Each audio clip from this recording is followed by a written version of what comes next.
शिमला संसदीय क्षेत्र के भाजपा प्रवक्ता शैलेंद्र गुप्ता ने कांग्रेस पर तीखे तंज कसे। उन्होंने कहा कि कांग्रेस झूठ बोलकर सत्ता में आई, लेकिन अब मुख्यमंत्री सुखविंदर सिंह सुक्खू के बाद झूठ बोलने में नंबर 2 पर कौन रहेगा, इसको लेकर कांग्रेस नेताओं में रेस लगी है। कसौली के विधायक और शिमला संसदीय सीट के कांग्रेस प्रत्याशी विनोद सुल्तानपुरी भी इस रेस में नंबर 2 पर आने के लिए दौड़ना शुरू हो गए हैं, क्योंकि वह कह रहे हैं कि सांसद सुरेश कश्यप ने संसद में एक भी प्रश्न नहीं पूछा। वह बिना आंकड़े के बयानबाजी करते नजर आ रहे हैं। इसलिए झूठ बोलने वाली कांग्रेस पार्टी को अपना नाम बदलकर कांग्रेस आई की जगह लाई झूठ की सरकार रख देना चाहिए। प्रवक्ता शैलेंद्र गुप्ता ने कहा कि कांग्रेस के झूठ पर कोई यकीन करने वाला नहीं है। लोकसभा चुनाव में कांग्रेस की हार निश्चित है।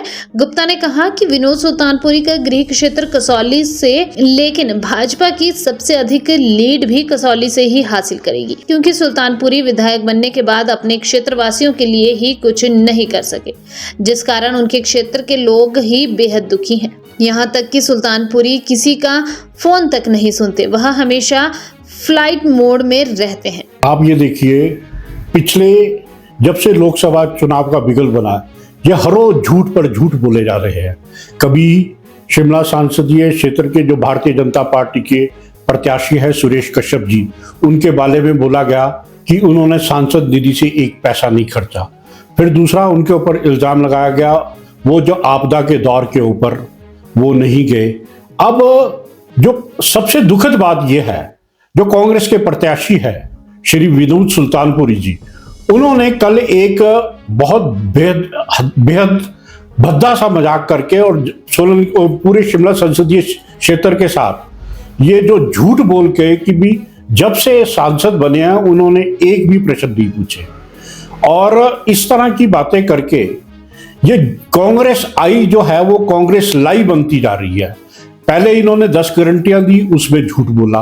1500 रुपए महिलाओं को देंगे, 1 लाख रोजगार एक पहली कैबिनेट में देंगे, गोबर उठाएंगे, फिर उसके बाद चुनावों के दौर में झूठी आरटीआई, इस तरीके से ये अनेकों बार, और ये समय हताश हो चुके हैं। ये जो इनको पता चल रहा है कि जो हार है वो बिल्कुल सामने है। मैं आज आपके सामने दावे से कह सकता हूं 17 विधानसभा जो हमारी शिमला संसदीय क्षेत्र की है, उसमें से सबसे ज्यादा जो लीड होगी वो कसौली विधानसभा क्षेत्र से भारतीय जनता पार्टी की लीड होगी।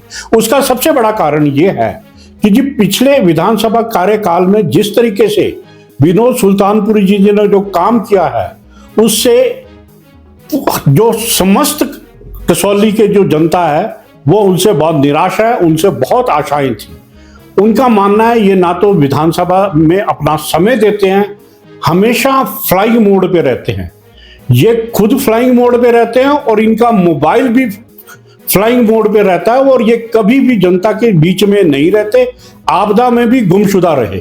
तो पिछले 1.5 साल से जिस तरह से इन्होंने ना तो विधानसभा में प्रभावी ढंग से कसौली की समस्याओं की कोई आवाज उठाई, एक भी कार्य ऐसा नहीं है जिसको ये कसौली की विधानसभा पिछले 1.5 साल के अंदर जो कार्यकाल गुजरा है उसमें एक भी काम जो है वो कसौली विधानसभा के लिए विकास का कार्य नहीं करा सके।